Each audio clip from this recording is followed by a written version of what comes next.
sepeli kaka biso nyonso tokufa mutu atikala tepo tozomona lokolo ndireti aya lukuteleki ma miso ezame mobala lelaka te pasi na motema réponse akopesa biso ezali kaka yo nde kobongisa mboka oyo po tozomona mboka yango banda élection esalama likambo moko ya malamu eza te président oyo azobukonzi soki azalaka président soki azalaka nani o toyebi te elo etikali ezaka batia mura na FARDC baya babakisama awa po tous les sortes ya bavoleur baza awa batie bango awa na rompanga ba te fanane ya totanga bula fufu tongomole ya totonda te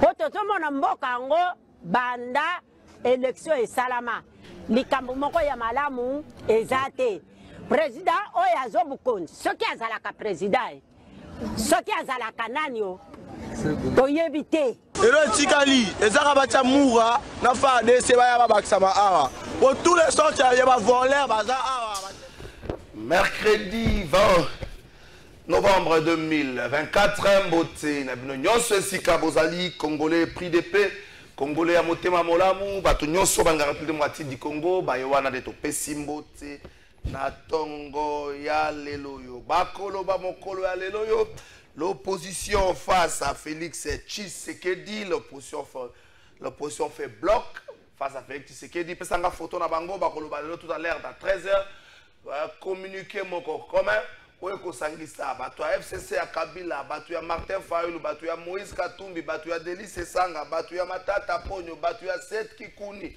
bandeko ya Docteur Denis Mukwege le réparateur de femmes bandeko ya Kulut Nanga l'ancien gouverneur ya Kasai occidental comme on les a souvent des cousins Jibo Kulut Nanga comme on les a nani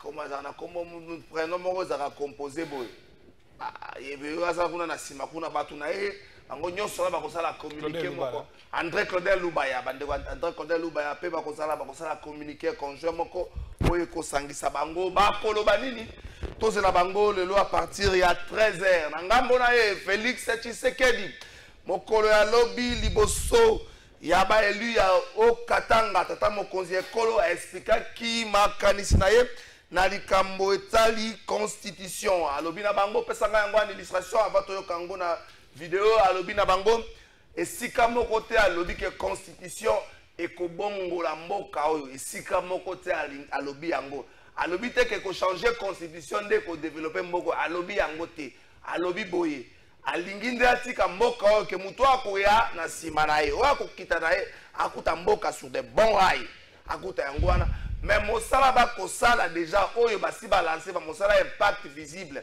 yango nde ko permettre ke mboka etombwama ndakisa kopesa mai nalotiriki na ba engumba Kongo mobimba na bakwa nyonso kopesa mai nalotiliki na bakwana ndakisa aussi kotonga banzela na Kongo mobimba yango nde ko permettre ke mboka oyo etomba mais kama etali constitution alobango liboso ya ba elia o katanga ke ba elia niveau nyonso ya ba sénateur ba député provinciaux pe ba député nationaux likambo ya constitution elika kapona ke muto akoya lobi mobeko ekanga yete est-ce que bondibeli yango mambito kolobela na émission na biso ya mokola lelo tozonga boye na ngai juste bongeli sala mosala na ndenge sengeli état généraux ya justice restitution na ngambo ya ba syndicat ba magistrat pesanga ngoni administration esalemaki mokolo ya lobby na communiqué oyo ba pesaki mokolo ya lundi restitution état généraux ya justice ba magistrat na ba syndicat na bango nyonso basangana ki mokolo ya lobby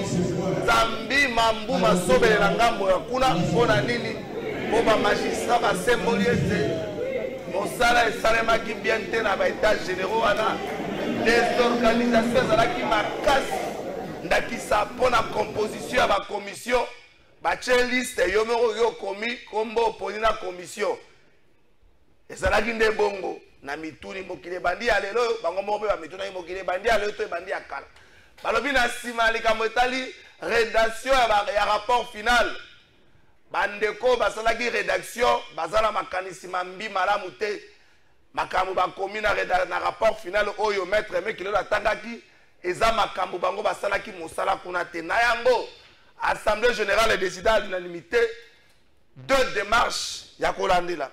Démarche ya liboso balobi bakozwa rapport ya solo oyo ezali fruit ya commission.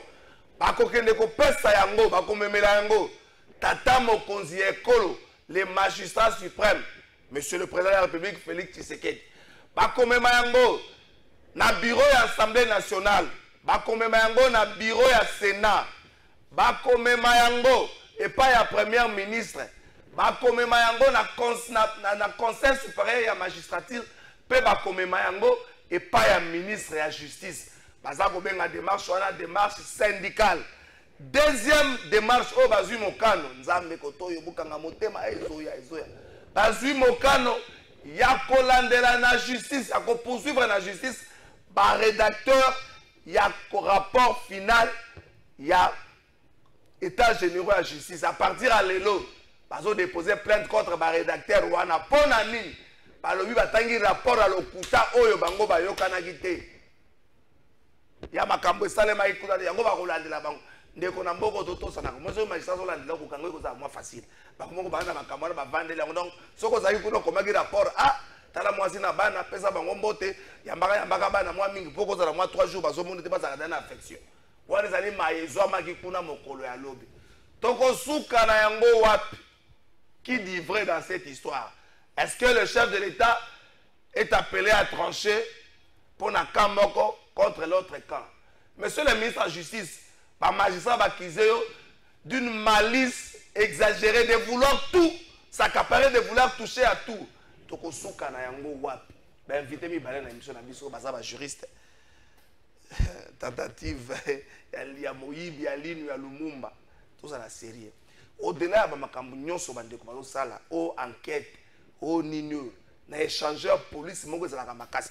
Mona bakonza moko bozwaka biso au sérieux. Police moko ezalaka na makasi. Na tel komona te na communiquer moko bozuka bo interpeller bateau basalaki patrouille na espace one. Na tel komona ngo na communiquer te. Bino bozalaka nous allons ouvrir des enquêtes, nous allons prendre des mesures. Le rôle à baga vemoka taera zakana zando na sima on a travaillé avec baga munu mesures. C'est ma bâtiment on a travaillé moka zakana. Soko détail, soko sombe lamba ba kena kuna pona moi ponte bana baga munu mesures. Boko mbose ko même ministre culture asa do yaza matai baga munu mesures. Et c'est comme moko te to moni bo senga na ministre intérieur a interpellé ba police ba sala ki partout de sikana. Kuna ezate. Et là comme moni ka to fungola ba enquête bo na boy. Balinga ba yibali no Lumumba bo sana ngini. Boko to za c'est Lina Lumumba. Boko sala nango nini. Maître Claude Ngoma, secrétaire général et à parti politique Congo, mon héritage, n'a pas su mbote. Mbote mingi ndeko nangai Trésor Kalafai, mbote na ndeko nanga automeseni kondongwane na ba plateau ebele pona kosolola ekolo. Mbote na ba kongomani nyonso bazwami de partout, libanda ya mboka kompe na kati ya mboka. Mbote na président national Yvon Mundadi, à parti politique Congo, mon héritage, et Sikawapi Nazali, secrétaire général. Mais ndeko nanga Kalafai tikana zo biskuit nanga moko te lino Lumumba na koya nango na yite ba kolokota ba koyiba ngo po basa na ngoni mena ke nanga mbwa ville ndeko nanga lelo ville ya Kinshasa ezali ingouverné Daniel Bumba Lubaki, un incompétent au vrai sens du mot. Ndeko nangai Daniel Bumba na mesa na ye azali na projet moko ya bondoki projet wana ezali nini alingi ko botola ba commune nyonso ya ville ya Kinshasa ba marché municipal nango. Oh, ba grand marché o ezaki na ba commune na biso et comment ba marché urbain. Ba commune e fonctionnaka kaka na 350 francs ya ticket o ba bengaka taxe étalage. En réalité ça a 500 parce que 150 francs et kendaka na district. Et les 350 francs et permetaka na bourgmestre comme azwaka rétrocession te frais de fonctionnement ya kate mbongo wana yango esalaka fonctionnement ya commune. Lelo Bumba lingi ko signer arrêté et que commune azala sous la même mise te na ba marché municipal wana et j'ai compté tous ces marchés municipaux et ça la 152 marchés. 152 marchés municipaux na ville à Kinshasa. Yebisanga maintenant pour nani molimo ngwalo mabo. Moi mobali a commis dangereux na misu nanga pona ville na biso. Non, pas recette, tout ce qui lui intéresse, ils allaient la ville, le Gambela, la gestion de la ville. Est-ce que l'image de Gambela, comment moi c'est c'est-à-dire ici il faut trouver ma démarche. Nakala ba commune na biso ezaki na salité mingité parce que ba marché o et comme ba urbain na ba marché municipal ezako pesa mbongo na commune. Voire même lelo, je mets quiconque à défi. Soko tali budget participatif ya ba commune na biso. Na ko pesa ezako kita. Et puis kokakati. Jamais commune union soit 24 communes à Kinshasa ba koma na budget $100,000. Banaja entre 30 et 25 et 30 000 $. Mais la réalisation, bah, comment même pas à 7%. Okay. Même pas à 7%. Et au-delà de ça, Bumba Lingisco a dépouillé commune, na moi mieto à Tikale Ginango. Ce que soit dépouillé commune, bah marché en union c'est mati et commune à division. Commune est fonctionner dans commune est fonctionner dans et donc, nazo ça la mise en garde de monsieur le gouverneur ya ville à Kinshasa Daniel Bumba Lubaki. Na minute yo, bah point foko na biso nyon sur banda qui déjà sensibilisation depuis lundi na se Amboula. Tolobi na bourgmestre, tolobi na gouverneur. Retirer, arrêter na wana. Ko signer yangote. Nane komi signer te na mesa. Dino Lumumba 30 secondes. Eza na mesa. Donc, tozo peso ultimatum il y a 2 jours. 2 jours. Soko retirer yangote lundi to mardi, bref la semaine prochaine, au komona maman na sitting liboso a bureau na yo. Et soko ko marché likolo na biso ko marché. Soko kanga biso bakino ko kanga biso parce que to kotalisa yo ville ya yote. 30 secondes Lina. Ville ya li abinote. Merci beaucoup. 30 secondes Lina Lumumba balingi bayiba, prenons-nous au sérieux. En fait, toko même ko simba na ba sacré, il y a plus de sacré na Congo. Toko même ko simba na ba sacré. Temes, moto alobi balingi bayiba Lina Lumumba. Il y a un des premiers suspects. Il y a une vidéo de Babouki. Mais Babouki, alobi tentative, alobi te vol. Tentative, il y a une balingite. Est-ce que c'est tentative? L'air va constater casse. Bataliboso va interpeller Zabanan. N'est-ce pas les policiers qui gardent là-bas? Et question mi balé à l'île. Est-ce que si on a des toléka en go, les policiers à la Kawana, c'est abandonné? Est-ce que c'est entretenu? Échanger la police, c'est moins belé, ça la route, les besoins à Moïse à la route. Échanger la police à la Kawana. La police va se belé. Baza kuna pour la mituka. Mais c'est échanger. Ba kuna ba ki pagate. Ba Kawana te. Yo mona ke sika na ba kombola. Mituka na batu. Oui. Mboko yo tozana un problème sérieux à organisation. Merci. Zela na chité 2 secondes. Et si ka o eza Patrice ezui ba reste à Patrice Emery Lumumba. Okokondi make na ne komba maka une fois. Ngoni le 17. Le 17 janvier. Ba ko kombola ngoka une fois. So ba komboli le 17. Po ba yasu ko tia soin wana na langi. Faut une année le sous. Vous trouvez ça normal? Merci. Et ça c'est l'incompétence du ministre de la culture. Togo za maya munoko te to bomba. Il y a province et national. Bango mi balé. Togo sangisa bango te. To kabola bango te, bango mi balé. Le ministre de la culture provincial et national ba incompétent. Ba incompétent bango nyonso. Comment vouloir esika o eza sacré pour na biso et à référence pour na biso et comme ba maka une fois.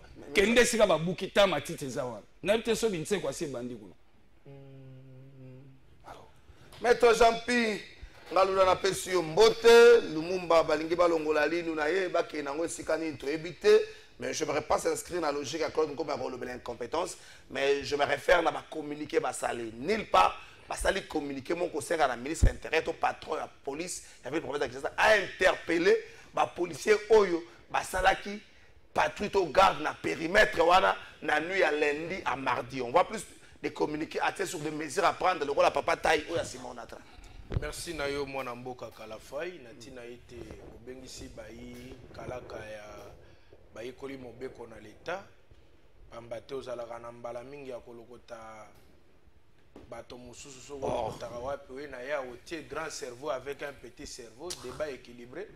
Lelo namoni omatisi plateau ezali kitoko na sepeli na casting lelo nzambe ya pambola yo abakisa maele ya boye natombeli le président Martin Fayulu Madidi à l'autorité métropolitaine de la politique congolaise, le représentant légal de l'opposition en République démocratique du Congo, Napesi Mbote Sikazali, secrétaire général de Bisopé de Voskito, Napesi Mbote, Napesi Kulutu Rangai Mboma Sikazali, viens ngai na pesi mbote makasi. C'est un grand cerveau, na sepelaka na mingi, na kapé mingi na botosi na ye, bien qu'il est dans le cas du mal. Na pesi pe ba imboka banso ba batuti sabili ba kuma be na bomoi na bango. Ya kokutana na pouvoir ya bisengo na bisengo, muyibi likolo na muyibi, détournement mode de vie na bango, libido likolo na libido. Ba Balthazar financier bato ba yokela mbongo l'état mawate. Bato batiki biso na pasi. Na pesi kongomani wana mbote likebe na nzambe Martin Fayulu lobi azali bobanga te Martin Fayulu azali tokotevela bato oyo bakosala eloko moko te bakopakata mbango bakozwa ta tango latisa bana pampers te tokotia ata mukadi ya konanje nango na mai bato oyo loyenge bakosala eza pamba bayebi Martin Fayulu botelema tokei siko Lino Lumumba na bayambo na sembola likambo sikisiki ya Lino na Lumumba tika ngai na lobela nanu mokeba magistrat na bité sur les thématiques na kota Lino na Lumumba Lino na Lumumba ezali incendie na yoki yo meki kotelemela kulutu na ngai mais non sali mabe ezalaka te yo kendaka kuna te biso nde tovandi bakote wana tolekanaka banzela na biso bato ya ntsele tolekanaka wana mikolo nyonso ndeko na ngai na kati ya échangeur mais garde échangeur eza bafaze oh mais police qu'est-ce qu'on parle non est-ce que yebi que koba na rond-point ngaba tio comme na victoire roulage na kali susute kwani bakenda wapi na bité basalaka te est-ce que parmi ba cause ba bote makata na Willeria tout de suite ici il y a pas de roulage banda ba seba ngba kanga te banda ba bisi ba roulage bo kanga te ale kabasele kwera mai bango tu bakena ba ville tikalibu Bumba maman Marthe na yoka ke Bumba zaka proposition maman Marthe maman limbisa ngai tangu suna yoka ki mabe mena yoka ka il semblerait Jules Moniere mtawesa biso likambo wana maman Marthe soki ezalaka ndengo yo maman pardon Bumba azali moto moko na ebite moto yo bozwaki wa Lino na Lumumba mais tozoloba Lino na Lumumba wana ozoloba wana qui gère la ville est-ce que Lumumba ne sait pas que Lino Lumumba ezalaka quelque part ngai na tunaki bokendela epe kozwela Lino Lumumba eza ekoko na biso ya sikomoni bozwi Lino Lumumba botiki kora Mobutu est-ce que ezali injustice ou ezali normal de la même manière bosalaki précipitation kolokota kozwa Lino Lumumba bozwa pe Kondo Mobutu qui a fait un grand travail aujourd'hui les autres on a parlé du peuple construction ya Mobutu boza na stade de martyrs construction ya Mobutu bozali na port ya Matadi construction ya Mobutu soki bozali lelo bokomi kobeta lisolo ya république ezali ba effort ya Mobutu reconnaissons quand même ça Korbo azalaka mundu partout na mwesika pembe pourquoi ne pas koyape ne kondo nzoto na epe ma awa mais na yutu ebiso ke bato basalaka sécurité ko battre l'échangeur ce sont des phasers ya basi comme ya mibali bango ne babatela kuna de l'autre côté tozali na GMI intervention rapide mais tala GMI ezali wana pembeni nango tale logo salemi et pour les populations za na musika PCR mo pesa kana kwa wana tika so ezali logo bomi mboko koleka PCR na ebite na kotanga ni awa kulutu ngoma lokola mopanzi na bango azokotela bango la chose est claire interpeller ministre intérieur national libanda oya intérieur oya biso awa ya oyo ya ville libanda alors bakana litabisa bumbale allez dégager bino soboke si on avait des parlementaires intéressants ndierongo ngo baza interpeller vous savez mondela batela eloko wana na ndaku na ye événement ne yate mais la République démocratique du Congo oya azu yango albi pesa biso loko na biso toke batela malamu quand ils vont entendre ça voilà ce pays donc c'est pour vous dire que c'est clair Lino wana pe ndeko elunga ko kendo ko yiba Lino bon kulutu ngoma biso pe loko mo très important en tant que juriste qui a dit que banga ba yiba Lino Lumumba c'est ça la grande question parce que yoke okuti babuki esili on constate que il y a eu menace à Koluka Kobuka on ne sait rien les enquêtes continuent qui nous a révélé que Lino Lumumba bani ba yiba celui-là est le premier suspect qu'on doit arrêter yen nazu copie ya moto yo soit Lino Longwa nga bakisa Lumumba ou alinga ke nokoteka Lino Lumumba là celui-là le premier suspect et puis le deuxième suspect il faut qu'on interpelle quand même commandant oyo ya Gémi échangeur pour na retourner mais ndenge nini yo oza kaka pembeni awa événement kota na kati échangeur etikala nango place ya kolelela soit bibembe bacampagne bamariage site touristique ya bafoto la nature juridique l'importance oyo Mobutu asalelaka eloko wana ebunga la nature touristique je vous en prie ebunga na yango etikali so eloko malonga te.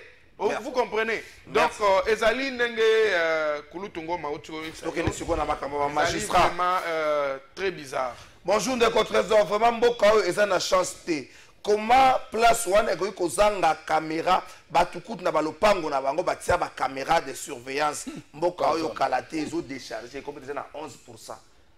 Congo ezo décharger selon ndeko yatanga la pourcentage to na 11%, donc on prend déjà rouge. Donc à la minute toko ba magistrat ba tomboli mongongo pona koloba malice ya ministre leki ebele. Rapport final ou etanga makepa maître Kilolo aimé mokolo ya samedi passé eza oyote ezali produit na ba commission.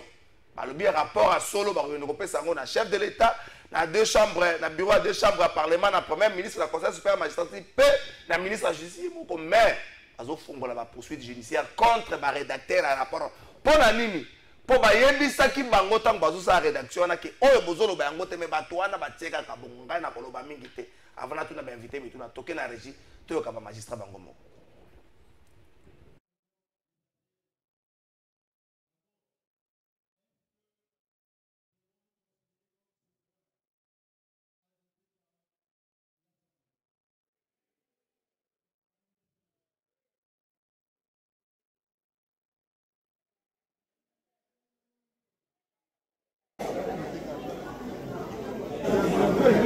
Alors, s'il vous plaît, merci.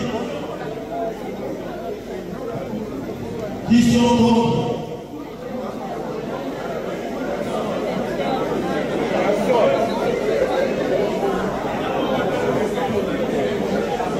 Nous sommes qui s'abstient. Donc nous considérons démocratiquement que ces propositions ont été adoptées à l'unanimité.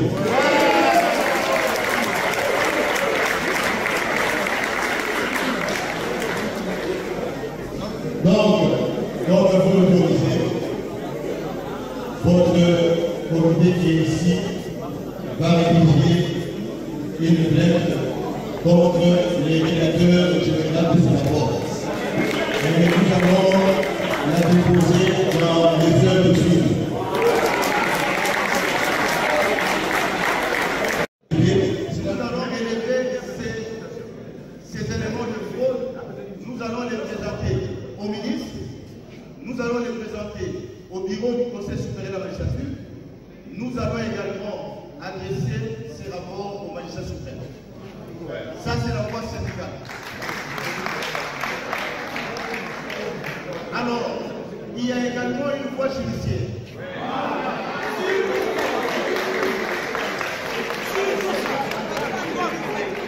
Nous estimons que l'équipe rédactionnelle qui volontairement,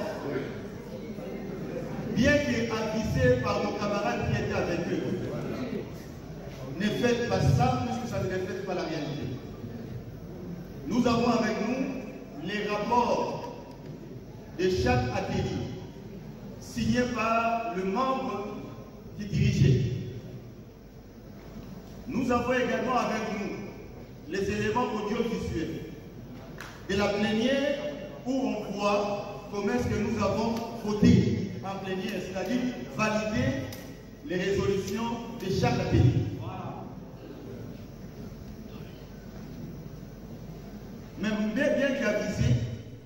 Merci beaucoup, Wana Boyoki, Azali Bongo, le prophète Edmond Isofa Oyo, Azali président de l'organisation Anangaïte Bangomoko, Maître Claude Ngo. La guerre est ouverte entre les ministres d'État, ministres de la Justice et de l'autre côté, les syndicats des magistrats de la République démocratique du Congo ont décidé de poursuivre le rédacteur et un rapport final. Mais Bazoubipe, désorganisation qui dans les campagnes. Est-ce que ça a un discrédit? Je ne vous donne pas ce qui a été dit là-bas, parce que la Kanda, ce qui moto à l'India, comme les guérisseurs et la justice, mais parce qu'on dit que ça rapport à l'Okuta, à les guérisseurs, à l'Imbikoudi. Maître Claude. Non, c'est-à-dire que, mon cher ami Kalafay, pour faire ça, l'administration état général de justice. Dossier où il y a l'état général de justice, on n'a jamais appuyer Yango et j'ai été toujours contre. Parce que, Tozala qui déjà là où il y a 2015, il y avait 350 résolutions. Cette fois-ci, c'est 359. Voilà. Et alors, la résolution, oh, il y a 2015, c'est 350, tout c'est 359. C'est quoi? Ce qu'on sali total, tout le bagage qui est sali jonction. Alors, problème est en application. Oh, au lieu de bandana nous na état généraux mususu. Pourquoi ne pas bâtir oh on a la disposition éthique là qui na placard en musique? Je note que il fallait qu'il mbongo mboka ebima pour organiser foire na bango. État généraux ou la justice en réalité c'est loufou. Foire de la justice. Oui. Foire kutu c'est un peu bien, et ça loufou, et ça wenze koti kili kili lo kama lamu bimite na kati. Oh, maître Ngoma. Mais tobanda ko loba yango ngai o nazala mutaliboso. Ngai o nazala mutaliboso na banda ko telemela yango. Je suis de l'union sacrée mais na regretta ki tina ni mokonzi apesi crédit na biloko wana nyonso.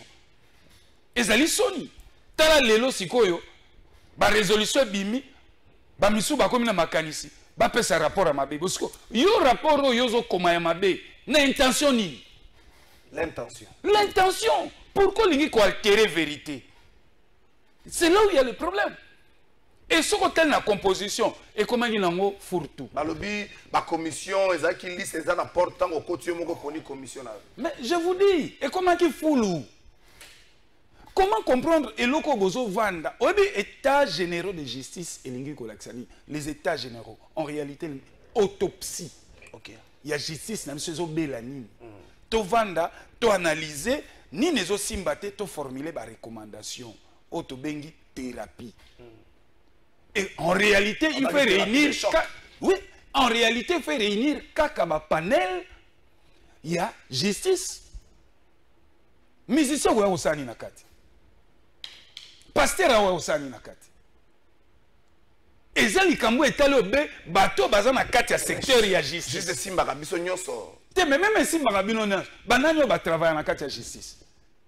Les magistrats, les avocats, les APJ et consorts. Pasteur aza na kati wapi. Parce que tozo beta lisolo ya ko bikisa justice. Okobenga pasteur ya osani. Musicien ya zo la makamuna bango droit de droit d'auteur et droit voisin. Mais non, bon la liboso justice c'est ici maladie na yango nyonso et telemi ndesi koyo na ba secteur par secteur et ko pesa ce influence nango kuna. Ce n'est pas que sika o bazo sala opération au pasteur oye. Oye ko sani. Obondela mutakufata. Alors, je me dis to komi wa. Yango ngai à un moment donné kuna banda ko sambela que ba magistrat bango nyonso bazala courage ba claquer porte. Il fallait ba bima bango nyonso parce que ça soni des professionnels y a droit, de grands professeurs, de grands magistrats, bosangisi bango na bateau même pas bakoka etamsu na chance à vie bakutana na nzelate. Vous pensez ça normal? C'est discriminatoire, maître Ngoma. Non, ce n'est pas discriminatoire. L'état généraux, il y a médecine, il y a mboka na biso ngai avocat na okesani. Ngai avocat na okesani. État généraux, il y a ba médecin na biso pona ba tala situation de communication to mona communautaire. To koya osani. Problème est ça que awa bazo mema biso na système à fort tout. Est-ce que bazo lobela mi beko ba analyser comment justice parce que en réalité état généraux et justice ngé ko s'appesantir na biloko misato. Ya liboso les acteurs. Voilà na kati bato basé belé. Voilà, ba magistrat PG tout les acteurs. Deuxième, les infrastructures. OK. Et enfin, troisième, les textes, les lois. Et nous tourner autour à Biloko na misato. Non, fonctionnement des acteurs. Ok. Mosolo. Mosolo, ezoya. La loi. Non, oui. Finance, oui. Donc, il y a 4 aspects. Parce qu'en réalité, même sur le répartition budgétaire, il y a répartition budget. On va appeler ça la justice. La présidence, en réalité, qui n'a pas pioché moins d'un beaucoup. Appareil de justice, ça a juste à 100% na oeza rubrique na budgétaire. Merci. Et ça, Claude Ngoma qui le dit, bon, tout na ba exercice budgétaire, c'est l'équipe, ba loi de finances, c'est au monde que l'appareil de justice, ba katake ka mosolonda mbukenda la présidence. Merci beaucoup, Maître Claude Ngoma.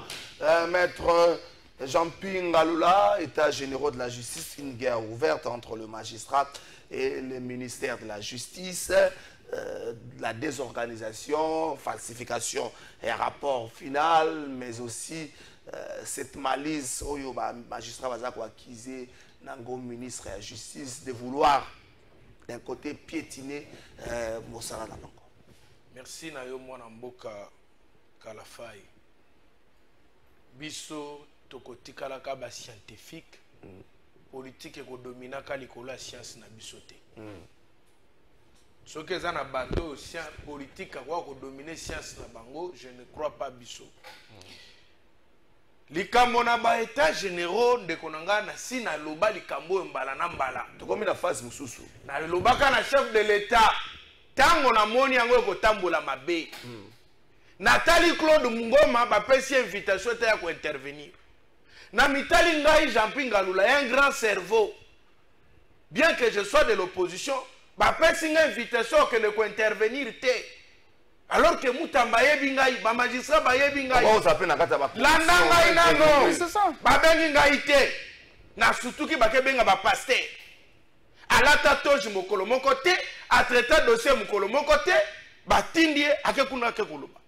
Na moni na bato pas na zaka ka autorité mais étudiant en droit. Bazui moto wana aye koloba. Etikala ki bazo muzeki ndingu na manike na basai saitu ba kongola bango ba kende kuna. J'ai vu ça, j'ai dit au chef de l'État. Et que il m'a comme tribune. Olanda qui discours à Moutamba. C'était de la honte. Ça démontrait qu'une chose fabriquée pour flatter. Un discours, il y a flatterie. Il n'y avait rien à voir. Quand j'ai vu ça, j'ai dit au chef de l'État, dissoudre l'ONU. Dissoudre l'État généraux, ça n'a rien à voir. Et coproduire l'eau comme Malongate. J'avais averti. Dans le chef de l'État, la résolution Kobima, les magistrats vont rejeter ça. Ceux qui vont rejeter Yango, c'est fini, vous n'allez rien faire. Et les magistrats peuvent tout créer dans ce pays. Je te dis, il peut commencer à arrêter tout le monde en désordre qui était dans ce ça. Mais je te dis non. Ils ont le pouvoir. On va arrêter Moutoufa Bouga Mobeko. Oh, Mobeko Bouga Mite. Lorsque Bato Balobi Makamo Mosus, Bino Mokoko Tia Makamo Mosus, il y a eu altération de la vérité. Il y a infraction de faux. Et encore, ceux qui ont déposé, ils ont commis usage de faux. Et parce que c'est contre les magistrats, ça devient l'outrage contre les magistrats. Alors, parce que vous avez il y a mal on a attention, diffamation, imputation dommageable. Ben, infraction, ils allaient belé. Propagation de faux. Et comme propagation de faux bruits. Parce que vous instrumentalisé APJ, na ba greffier, vous commencez à la déclaration, nous soutenons du populisme. Dans la magistrat, je suis clair. Conseil supérieur à magistrature et quand même n'a pas donné comme l'État. Na procureur général près la cour de cassation. Moi n'a pas affirmé Vonde. Na lobaki clair. Na yebisaki ba procureur général nyonso clair. Na yebisaki procureur isofa clair. Na lobaki boye na ba magistrat. Bo rejeter lokuana. Bobi makuna. Ba résolution na bo sundola yango. Ba yokela kingai moi mingi te. Lokola bo komi na suka bo comprendre. Voici ma proposition. Laquelle? Pour te trouver solution na makambo wana. Nazali na ba proposition na ngai ezali 4, 5e na tindi yango pa chef de l'État. Proposition na ngai ezali nini? Cher magistrat, cher membre du Conseil supérieur à la magistrature, cher procureur général pour la Cour de cassation Firmin Vonde, Papa Dieudonné Kamuleta, voici mes propositions pour nos magistrats. 1. Interpellation, toute diligence, toute affaire cessante et son arrestation, si c'est possible, du ministre de la Justice. Pesanga photo, atira nos autres bakamu. Yami Balé Landa. Zela, pesanga photo, Zela. Voilà. Olobi ya liboso basa, pesanga photo. Yali Bosso. Ya ministre de la Justice. Yali Bosso. Interpellation et l'arrestation, si possible, et leur faire passer en procédure de flagrance. Motonale Yambo, ministre de la Justice et garde des Sceaux, Koubilaye, Moutamba. Yami Balé, ouvrir les enquêtes sur les frais alloués pour ces assises-là. Bon, on est tamboussami n'engeni toyoka ki nyamu nyamoza na kati. 3. Arrêter toute affaire cessante, leur faire passer en procédure d'urgence les rédacteurs des rapports finaux des assises des États généraux. Et enfin, rejeter les rapports en question. Et au chef de l'État, rejeter les rapports. Pourquoi nous le disons dans Souksawana? Ezali, ce n'est pas de la haine. Beaucoup se souvenir que de Konabiso, Nani, papa ou Nani, Asala en 2015, c'est qui ici? Alexis Tambouamba. Alexis Tambouamba. Asala Kaba État généraux. Bomonaka Makambo. Est-ce que Moutambalinga Sala, au conseil supérieur judiciaire, au conseil judiciaire? Mais le conseil judiciaire, ça ne m'a déjà n'attendre na Mobutu, non? Tango, Kengo Wadondo Kangi Mampuya, Oyazalaki ministre de la Justice, Kengo Wadondo ministre, procureur général. Tango Kangi Mampuya, unité Rwanda Babi, ah, soto Tigaka Makamboyo, Malamote. Tolong la conseil supérieur, Tocha conseil supérieur, sur le conseil judiciaire. Tango Baye Kotia conseil judiciaire, Bakoti ici ministre de la Justice Nakat, il y a eu combien de bavures? Il y a eu combien de bavures? Il y a eu des traits, bavures au Saranate. Mobutu non, Bobi Misamoto Nakat. Parce que l'indépendance, c'est qui les soucis. Les politiciens, les côtés, ils imposer. Ici, je dis à M. Constant Moutamba, retirez le rapport na Yohana, continuez, parce que le remaniement est janvier, Yozo Kendi. Retirez Yango. Dans le cas contraire, je vais demander au procureur général pour la Cour de cassation, Firmin Vondi, d'avoir le courage de Kengo Wadondo, le même courage qu'il a eu pour Ambongo, de procéder à l'arrestation de Constant Moutamba, de répondre à ses actes. Parce que ce rapport, on a comme falsifié, c'est par son ordre. Merci beaucoup. En une minute, la Constitution, le chef de l'État est appelé à trancher. Le magistrat, le ministre de la Justice, le chef de l'État doit faire un choix. Un choix politique. Besoin mais non, juridique ou judiciaire. Non, le chef d'État, c'est le magistrat suprême. Et en ce net moment ici, le chef doit se désolidariser avec Moutamba. C'est clair. Il faut qu'il y ait un magistrat. Et moi, je demande au chef de l'État, ah, ils ont les Kamwa pire, petit na pire, viennent été. Ici, c'est la République. Dans mon église, je suis méga na vidéo mourir pire vient à pire petit ne bima na couloir bazo solo Félix na Moutamba et ça là il baluka na réseaux sociaux. Ça ce n'est pas la République. Ici nous parlons la République. Pire petit na pire vient na mboka ya la raté na gestion ya mboka ya la raté. Monsieur le Président, vous devez interpeller le ministre garde du sceau de la justice ozongi sena nzela parce que modèle toko kenda justice so boloba ki ezobela justice e bando koma na koma. Suite, il y a des ordres, le ministre garde du sceau à Zoyanango. 2 secondes pour chuter. 2 secondes, on appelle ça à mettre Jean-Pierre Soumi. Ces assises ici à coûté à la République. Combien? Monter et banité et c'est géré avec toute opacité. Voilà pourquoi je rallie ma voix à mon estimé confrère. Que le Conseil de la magistrature va faire une enquête dans l'état de finances, mon solo. Niamu niamu toyoka kezana. Niamu niamu ezali. Toyoka ki niamu niamu ezana kati.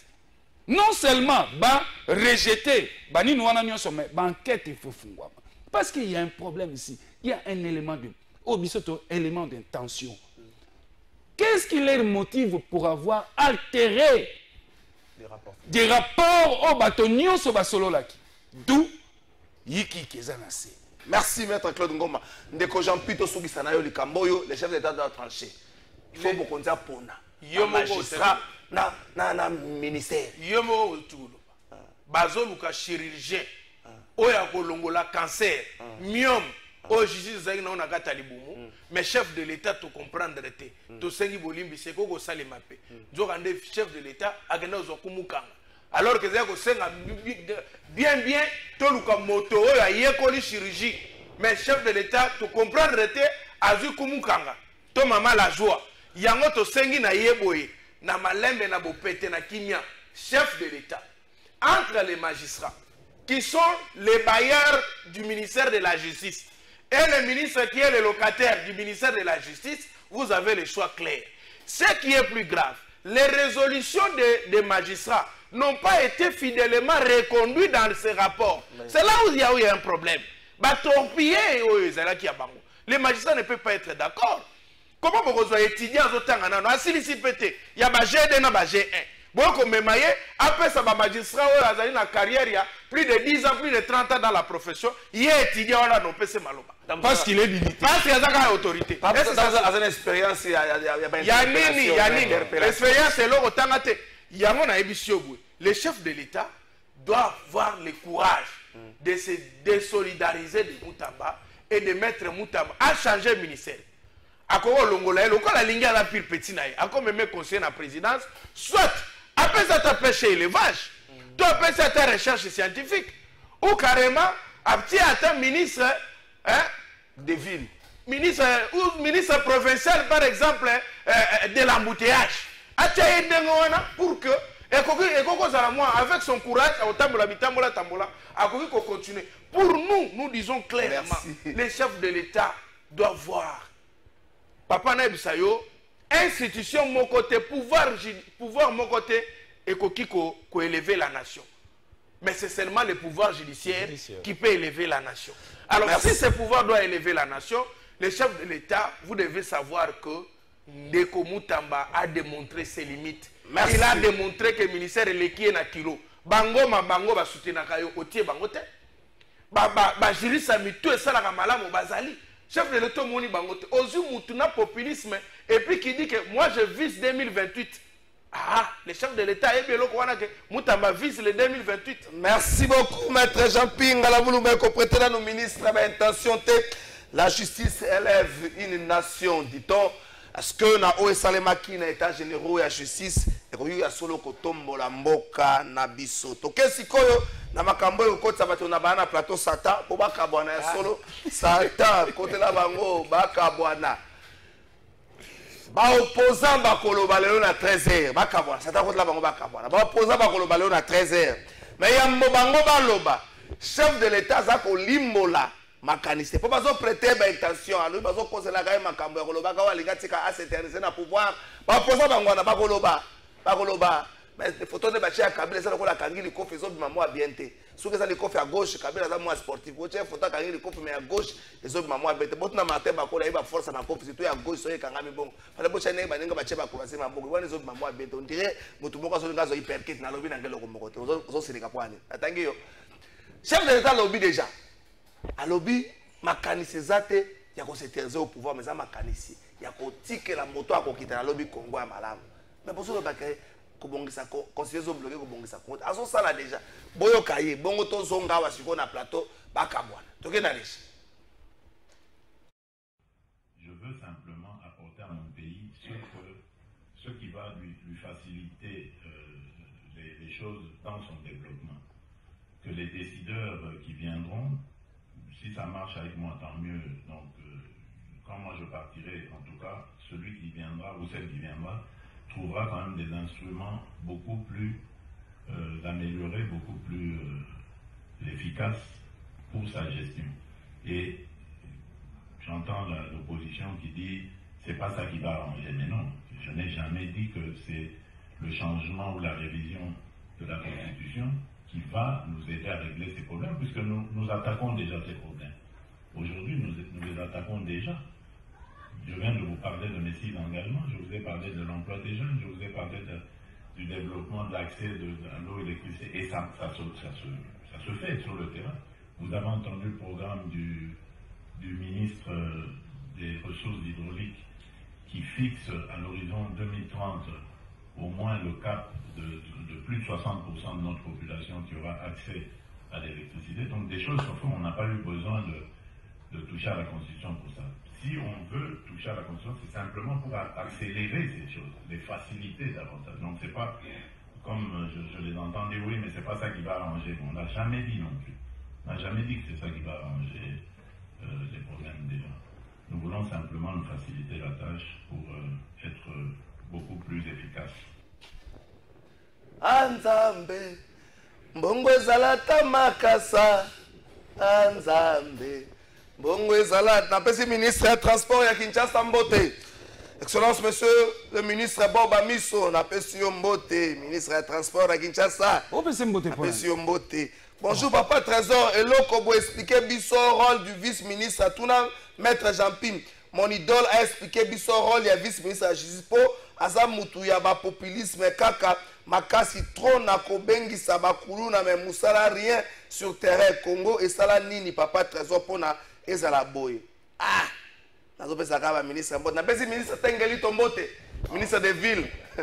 Yazo na kaka on va garder ces combats. Obundaka nani. Ministre on va Twitter, on va gagner ces combats. Ministre Obundaka, on est au gouvernement central qui tambote. Oh bouya lo baka. If bouya en direct à Paris na pesi moto bouya chaka kabasel mutazini. Ministre o melami ya ministre Tengeli. Boba Miso. Te ministre Tengeli. Te Boba Miso. Ministre des embouteillages. Oh, ministre Tengeli au niveau melami. Na éviter, mais quand même photo là aux autres Charles sous-sauté. Directeur de cabinet à ministre, il y a transport à ville province à Kinshasa. Tant qu'on a dit DG à Transco, on a regardé sur transport fluvial.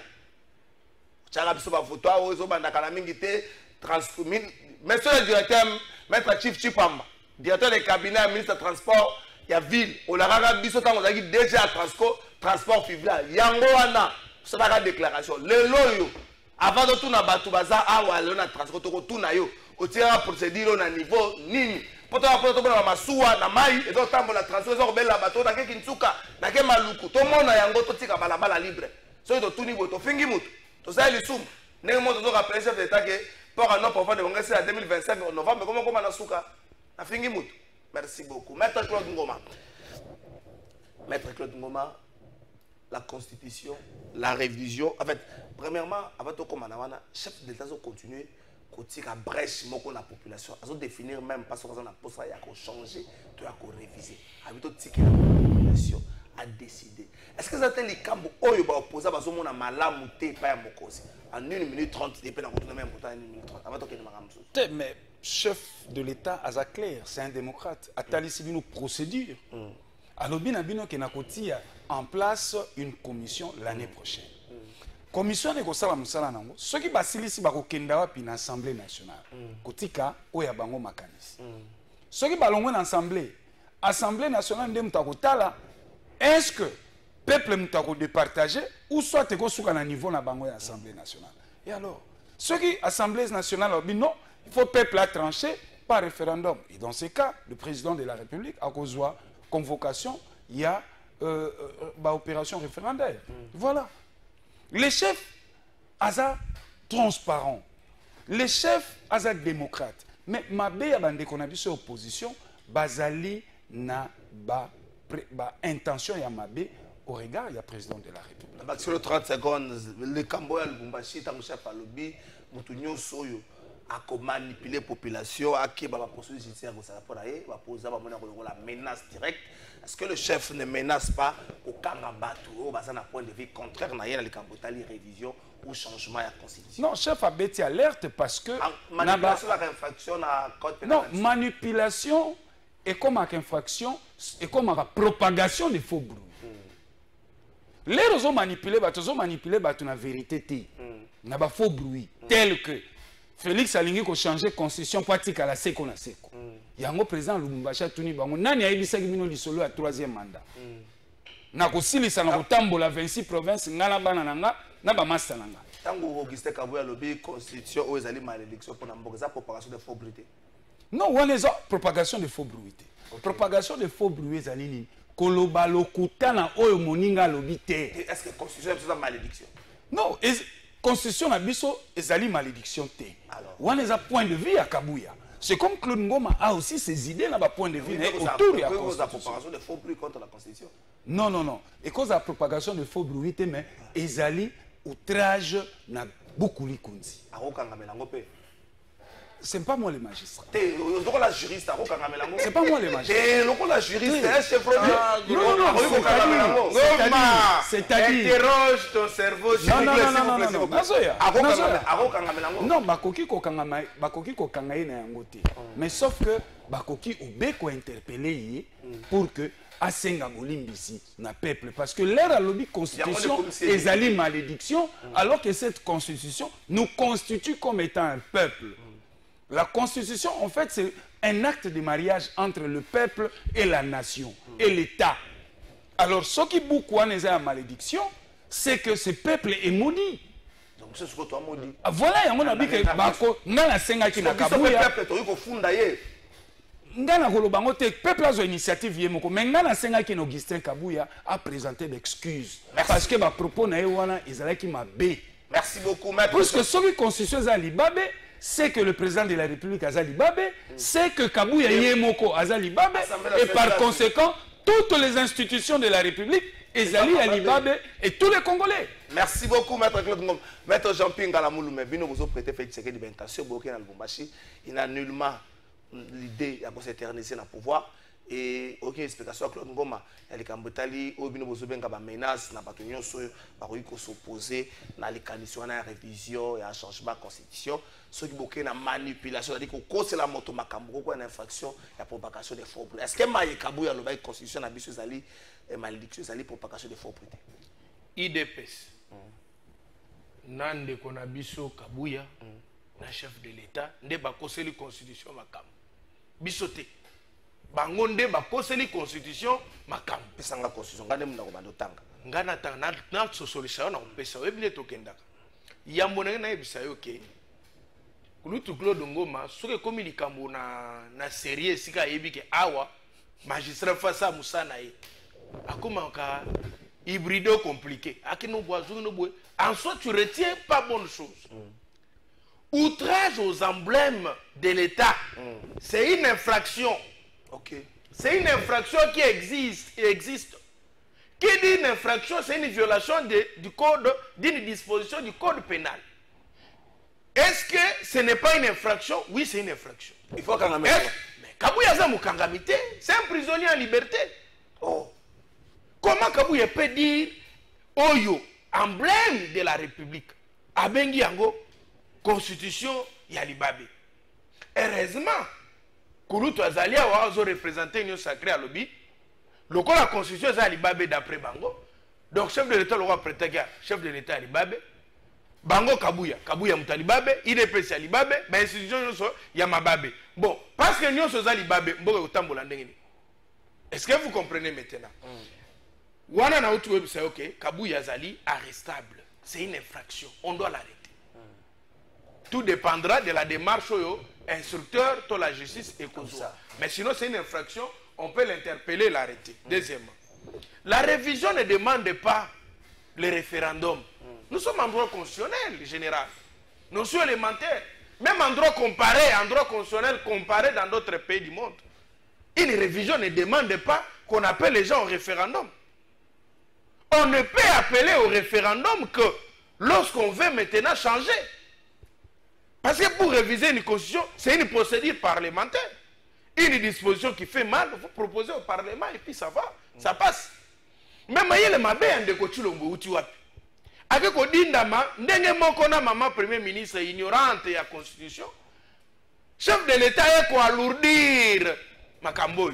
Avec Oloba non, l'article qui pose problème c'est l'article 217 lobby Tokoki kote kamabele. Maintenant l'article il y a 1967 ici. Yazaï, article 110. Yango Ezalia, on a ça qui capture. Tanga article 110.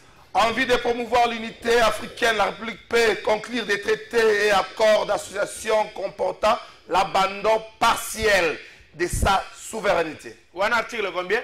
110. Yazaïr en 1967. Vous comprenez? Chef de l'État Botami en 1960, je crois, ou 61. Azaïk Samson a 5 ans, 6 ans ou 7 ans par exemple. Voilà. Merci beaucoup Mobutu parce qu'il y a Tekaki Pe Ndambo Mabele. Toye Kolokonde Musikate. Na Constitution Sénégal, article 96. Burkina Faso, article 145. Gabon, article 116. Togo, article 144. Nigeria, article 169.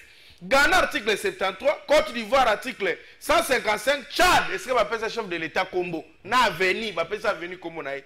Article 222. Mali, article 116. Bénin, article 145. Na souki nangana ba pesa ebele. Bazali na même disposition le lenge oui. Est-ce que le président oui? Si ba tena discours le la Félix. Alors que makambo ya territoire, balobeli yango na article 214 deuxième alinéa. Tanga wana. Nulle cession, nul échange, nulle abjection des territoires n'est valable sans l'accord du peuple congolais consulté par voie de référendum. Moni makambo balobi. Est-ce que chef de l'État a sali confusion et article oyo na article 217 toli kamoni? Parce que même à on a photo senga référendum de konanga la kisiete bato bazo maîtriser constitution te mais yo kama ele mabe ya ndeko Chilombo na suki sawana tika na obimselo vérité bato ba yebite ndeko Chilombo en réalité ce qui a créé une démarche na yo wana a ça la troisième mandat ça c'est vrai. Vous savez pourquoi? Parce qu'on est en train de partir dans le système de changer la constitution. On va repartir à zéro. Alors on part à zéro, il ne fera pas troisième mandat.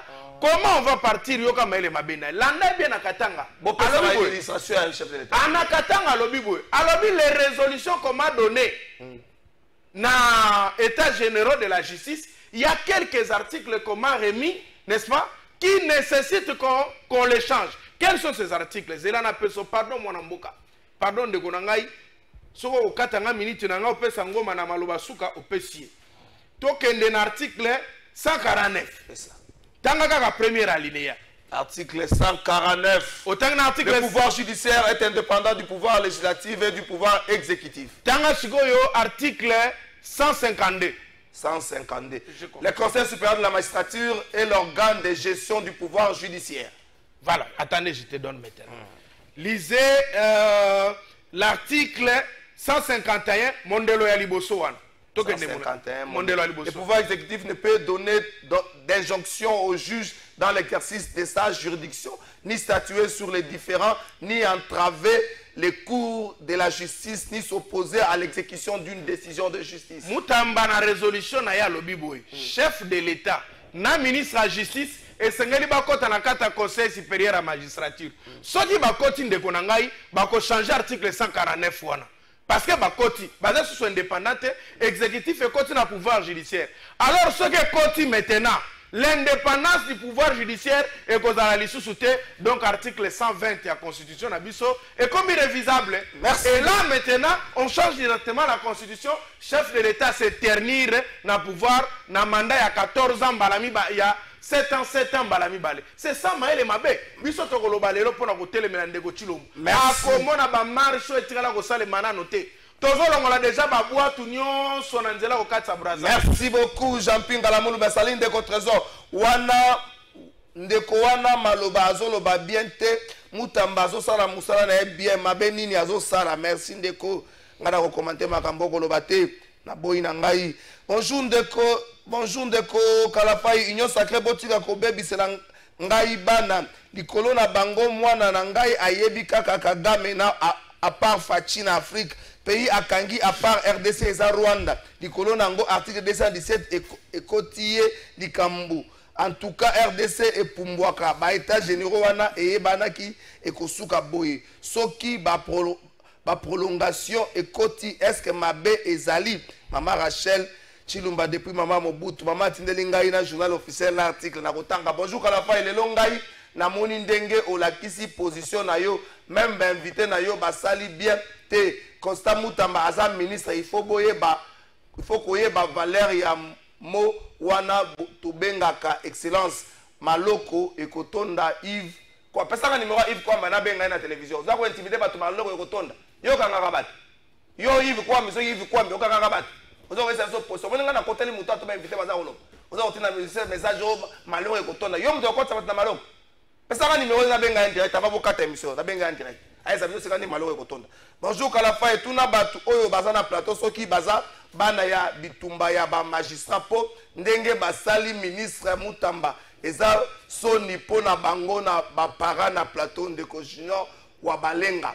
Bonjour Kalafai yango chaque jour na plateau ekomi kaka makambo ya justice biso peuple toza na posta ya ba solution et non makambo ya ba magistrat nani ayebi teke ba magistrat nde ba bomi mboka oyo Carlos Elikiam. Bonjour Trésor Batu nyonso ba komi contre Mutamba pourquoi musala oyo azosala bango bazomona yango te pona nini mboka ya boye ezanga soni ndeko ja itela.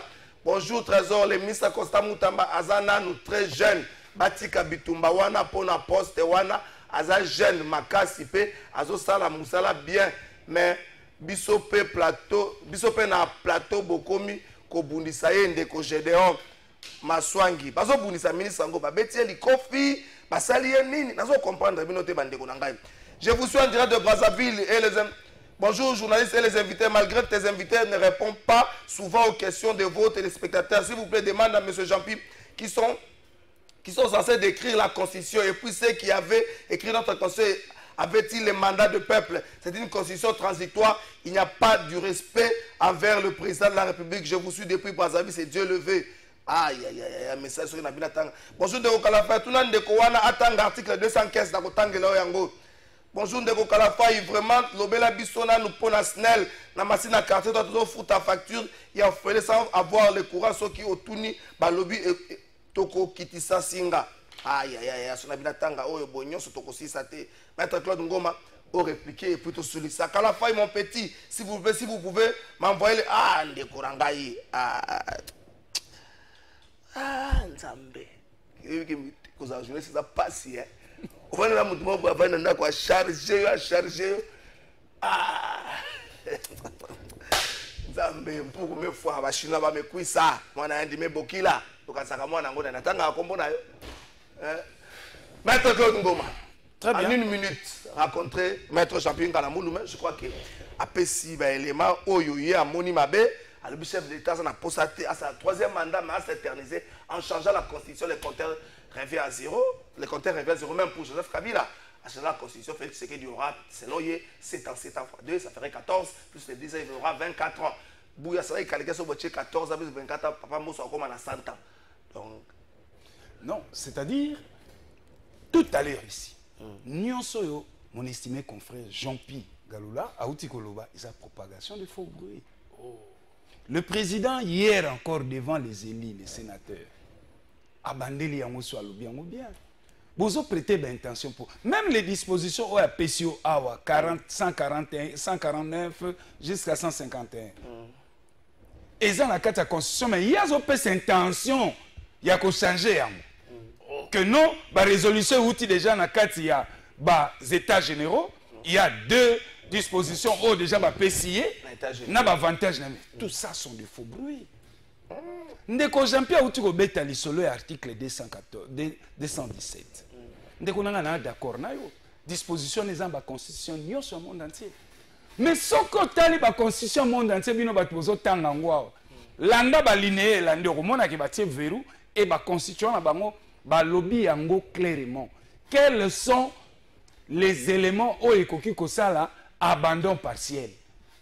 L'article 217, la RDC peut conclure des accords de traités compromettant abandon partiel, il y a souveraineté. Alors, devant Maître Jean-Pierre Galula, quels sont les éléments constitutifs de la souveraineté d'un État? Il y en a 5. 1. Le territoire national. 2. La monnaie. 3. Les drapeaux. 4. La constitution. Et 5. L'armoirie. Na ba disposition na ba constitution nyon ce monde entier ba détailla o bango ba kokotika et ali mbongo to kokotika mbongo na biso ekoi franc congolais to sali monnaie sous régionale ça c'est logique batiaka yango ba citer yango faut qu'on précise et na suka na yango ba constitution ya ba disposition na ba lobby au cas où les traités les accords et les traités internationaux affectaient ou menaçaient les intérêts de la République. La République doit se retirer. Zo article 217 awa. Ezaka ka linéa moko.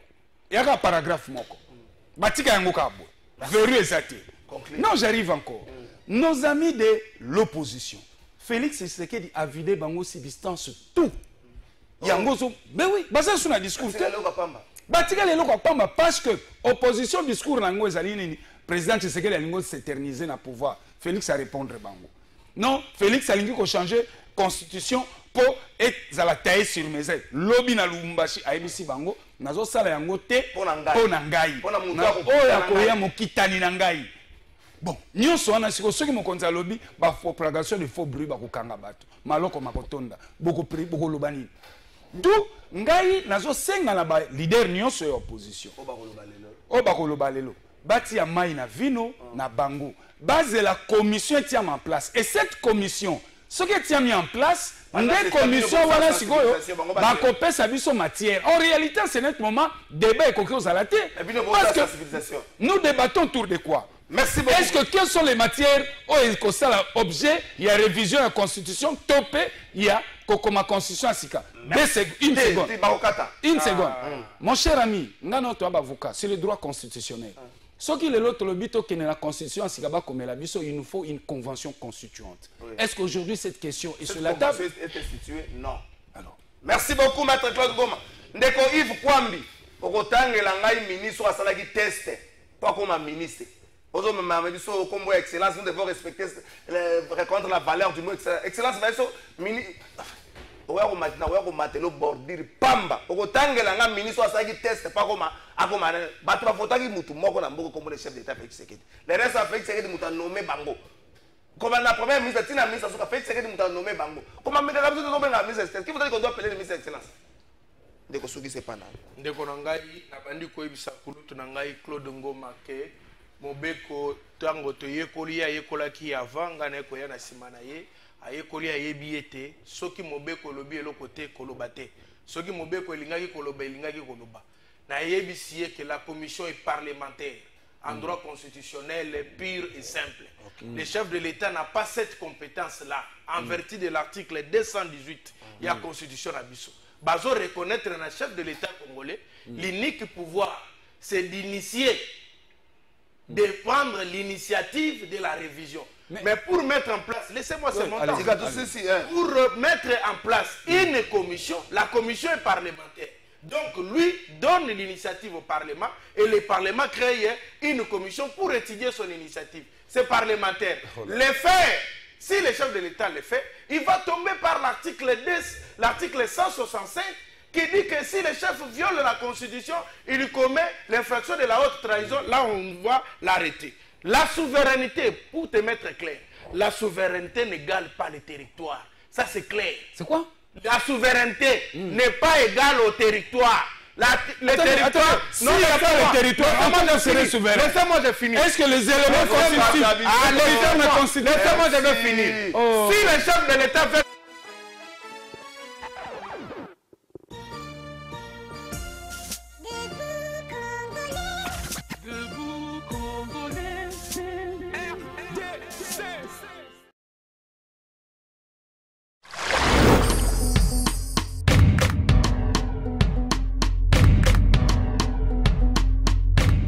Bienvenue au Canal Plus Campus. Ici, on a des cours de séduction avec le bachelor. Toutes les filles du lycée du cours après. Mais on a aussi des vrais sportifs, hein, les meilleurs du monde. Le midi